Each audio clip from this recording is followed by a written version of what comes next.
Bismillahirrahmanirrahim. Assalamualaikum warahmatullahi wabarakatuh. Alhamdulillah, alhamdulillahirabbil alamin, wa bihi nasta'in ala umurid dunya waddin. Salatu wassalamu ala asyrafil anbiya'i wal mursalin wa ala alihi wa sahbihi ajma'in, amma ba'du. Perkenalkan, nama saya Adam Rizik Dandarsyah dari jurusan Pendidikan Agama Islam kelas PAI 4D dengan NIM 2212110138. Yang terhormat dosen pengampu mata kuliah pengembangan kurikulum, yakni Dr.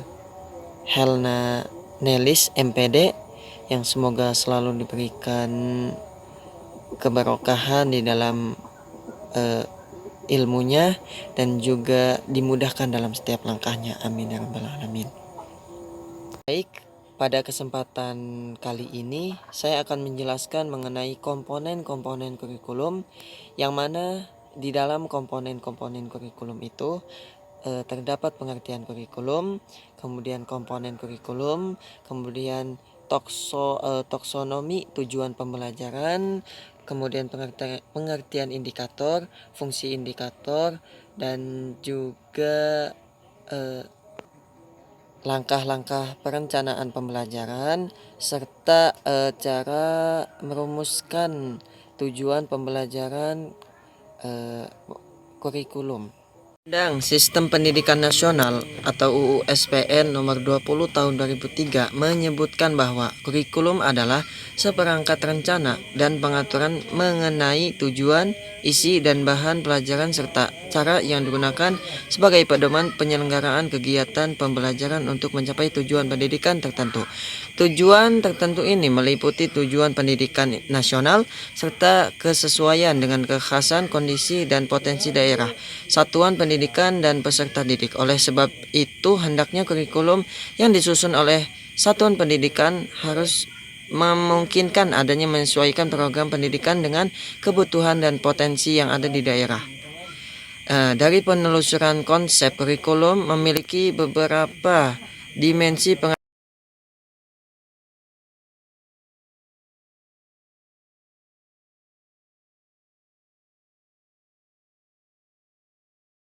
Selanjutnya adalah komponen-komponen utama kurikulum, yaitu pertama tujuan, yang kedua yaitu materi, yang ketiga yaitu strategi pembelajaran, yang keempat adalah organisasi kurikulum, dan yang kelima adalah evaluasi.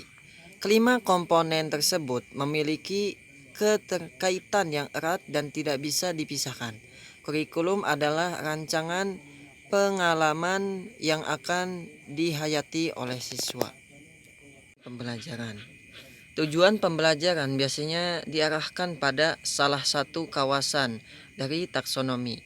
Benjamin S. Bloom dan de Krathwohl 1966 memilah taksonomi pembelajaran dalam 3 kawasan, yakni kawasan kognitif, afektif, dan psikomotor. Yang pertama, kawasan kognitif. Kawasan kognitif adalah kawasan yang membahas tujuan pembelajaran berkenaan dengan proses mental yang berawal dari tingkat pengetahuan sampai ke tingkat yang lebih tinggi, yakni evaluasi. Kawasan kognitif ini terdiri atas 6 tingkatan, yakni secara hierarkis berurut dari yang paling rendah pengetahuan sampai yang paling tinggi evaluasi. Kemudian yang kedua adalah kawasan afektif atau sikap dan perilaku. Kawasan afektif adalah satu domain yang berkaitan dengan sikap, nilai-nilai interes, apresiasi atau penghargaan, dan penyesuaian perasaan sosial. Tingkatan afeksi ini ada 5, dari yang paling sederhana ke yang kompleks adalah sebagai berikut. Yang pertama adalah kemauan menerima, yang kedua kemauan menanggapi, kemudian yang ketiga keyakinan, dan keempat penerapan karya, dan yang kelima adalah ketentuan dan selanjutnya adalah kawasan psikomotor. yaitu domain psikomotor mencakup tujuan yang berkaitan dengan keterampilan atau skill yang bersifat manual atau motorik. Sebagaimana kedua domain yang lain, domain ini juga mempunyai berbagai tingkatan, urutan tingkatan dari yang paling sederhana sampai ke tingkatan yang paling kompleks atau tertinggi, yaitu ada persepsi, kemudian ada kesiapan melakukan suatu kegiatan, kemudian ada mekanisme, kemudian ada respons terbimbing, kemudian ada kemahiran, kemudian juga ada adaptasi, kemudian juga ada originasi, kemudian ada persepsi, dan persepsi itu adalah yang terakhir. Selanjutnya adalah pengertian indikator. Indikator adalah perilaku yang dapat diukur dan diobservasi untuk merujuk ke tercapaian kompetensi dasar. Ketentuan yang menjadi acuan penilaian mata pelajaran. Indikator merupakan penanda pencapaian yang ditandai oleh perubahan perilaku yang dapat diukur yang mencakup sikap, pengetahuan, dan keterampilan. Indikator dikembangkan sesuai dengan karakteristik peserta didik, mata pelajaran, satuan pendidikan, potensi daerah, dan dirumuskan dalam kata kerja operasional yang terukur dan dapat diobservasi.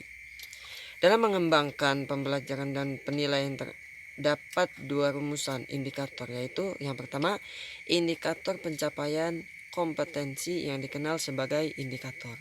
Yang kedua, indikator penilaian yang digunakan dalam penyusunan kisi-kisi dan menulis soal yang dikenal sebagai indikator soal.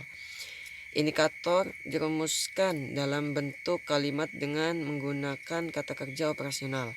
Rumusan indikator sekurang-kurangnya mencakup dua hal, yaitu tingkatan kompetensi dan materi yang menjadi media pencapaian kompetensi. Adalah fungsi indikator. Fungsi indikator antara lain sebagai berikut. Yang pertama, pedoman dalam pengembangan materi pembelajaran. Pengembangan materi pembelajaran harus sesuai dengan indikator yang dikembangkan. Indikator yang dirumuskan secara cermat dapat memberikan arahan dalam pengembangan materi pembelajaran yang efektif sesuai dengan karakteristik mata pembelajaran, potensi, dan kebutuhan peserta didik, sekolah, serta lingkungan. Yang kedua, yaitu pedoman dalam mendesain kegiatan pembelajaran. Desain pembelajaran perlu dirancang secara efektif agar kompetensi dapat dicapai secara maksimal. Pengembangan desain pembel ajaran hendaknya sesuai dengan indikator yang dikembangkan, karena indikator dapat memberikan gambaran kegiatan pembelajaran yang efektif untuk mencapai kompetensi. Indikator yang menuntut kompetensi dominan pada aspek prosedural menunjukkan agar kegiatan pembelajaran dilakukan tidak dengan strategi ekspositori, melainkan lebih tepatnya dengan strategi discovery inquiry. Kemudian pedoman dalam mengembangkan bahan ajar, yaitu perlu dikembangkan oleh guru guna menunjang pencapaian kompetensi peserta didik.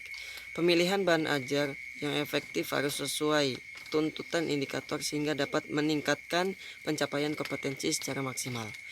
Kemudian pedoman dalam merancang dan melaksanakan penilaian hasil belajar indikator menjadi pedoman dalam merancang, melaksanakan, serta mengevaluasi hasil belajar. Rancangan penilaian memberikan acuan dalam menentukan bentuk dan jenis penilaian, serta pengembangan indikator penilaian. Pengembangan indikator penilaian harus mengacu pada indikator pencapaian yang dikembangkan sesuai dengan tuntutan SK dan KD. Langkah-langkah perencanaan pembelajaran. Perencanaan pengajaran atau pembelajaran untuk jangka waktu yang singkat menurut Rostiah adalah sebagai berikut. Yang pertama, setiap guru harus merumuskan tujuan instruksional yang akan diajarkan. Yang kedua, guru harus menguasai materi pelajaran yang akan diberikan kepada siswa. Yang ketiga, seorang guru harus memiliki banyak sumber-sumber belajar. Kemudian yang keempat, seorang guru harus banyak menguasai sistem pengajaran. Kemudian yang kelima, seorang guru harus mampu memanfaatkan media pendidikan yang ada secara tepat. Kemudian yang keenam, guru harus merincikan kegiatan pembelajaran. Kemudian yang ketujuh, guru harus menguasai pengertian tujuan dan teknik evaluasi dengan baik. Nah, dari ketujuh itu, analisis tujuan pembelajaran pada dasarnya untuk mengetahui kompetensi yang perlu dikuasai oleh siswa. Sebagai hasil dari proses pembelajaran, analisis tujuan pembelajaran merupakan langkah dalam menyusun perencanaan pembelajaran. Tujuan pembelajaran terdiri dari tujuan pembelajaran umum dan tujuan pembelajaran khusus. Tujuan pembelajaran umum merupakan kompetensi, sedangkan tujuan pembelajaran khusus merupakan indikator kompetensi. Yang terakhir yaitu cara merumuskan tujuan pembelajaran kurikulum merdeka. Setelah memahami capaian pembelajaran, pendidik akan mulai mendapatkan ide-ide tentang apa yang harus dipelajari peserta didik dalam suatu fase. Pada tahapan ini, pendidik mulai mengolah ide tersebut menggunakan kata-kata kunci yang telah dikumpulkannya pada tahap sebelumnya. Untuk merumuskan tujuan pembelajaran yang dikembangkan ini perlu dicapai peserta didik dalam satu atau lebih jam pelajaran, hingga akhirnya pada penghujung fase mereka dapat mencapai capaian pembelajaran. Oleh karena itu, untuk capaian pembelajaran ini dalam satu fase, pendidik perlu mengembangkan beberapa tujuan pembelajaran dalam tahapan merumuskan tujuan pembelajaran ini. Pendidik belum mengurutkan tujuan-tujuan tersebut, cukup merancang tujuan-tujuan belajar yang lebih operasional dan konkret saja. Urutan-urutan tujuan pembelajaran akan disusun pada tahap berikutnya. Dengan demikian, pendidik dapat melakukan proses pengembangan rencana pembelajaran atau modul ajar langkah demi langkah. Anderson dan Kurzweil mengelompokkan kemampuan kognitif menjadi tahapan-tahapan berikut ini, dengan urutan dari kemampuan yang paling dasar ke paling tinggi sebagai berikut. Level 1, mengingat. Mengingat termasuk di dalamnya mengingat kembali informasi yang telah dipelajari, termasuk definisi, fakta-fakta, daftar urutan, atau penyebutan kembali suatu materi yang pernah diajarkan kepadanya. Kemudian level kedua yaitu memahami. Memahami termasuk di dalam menjelaskan ide atau konsep, seperti menjelaskan suatu konsep menggunakan kalimat sendiri, menginterpretasikan suatu informasi, menyimpulkan atau membuat parafrase dari suatu bacaan. Kemudian ada level ketiga yaitu mengaplikasikan. Mengaplikasikan termasuk di dalamnya menggunakan konsep pengetahuan atau informasi yang telah dipelajarinya pada situasi berbeda dan relevan. Kemudian ada level keempat yaitu menganalisis. Menganalisis termasuk dalam kemampuan ini adalah memecah-mecah informasi menjadi beberapa bagian. Kemampuan untuk mengeksplorasi hubungan atau relasi atau membandingkan antara dua hal atau lebih, menemukan keterkaitan antar konsep atau mengorganisasikan beberapa ide dan konsep. Kemudian ada level 5 yaitu mengevaluasi. Mengevaluasi termasuk kemampuan untuk membuat keputusan penilaian, mengajukan kritik dan rekomendasi yang sistematis. Kemudian ada level ke-6 yaitu menciptakan yaitu menerangkan berbagai elemen menjadi satu hal baru yang utuh melalui proses pencairan ide, evaluasi terhadap hal atau ide benda yang ada sehingga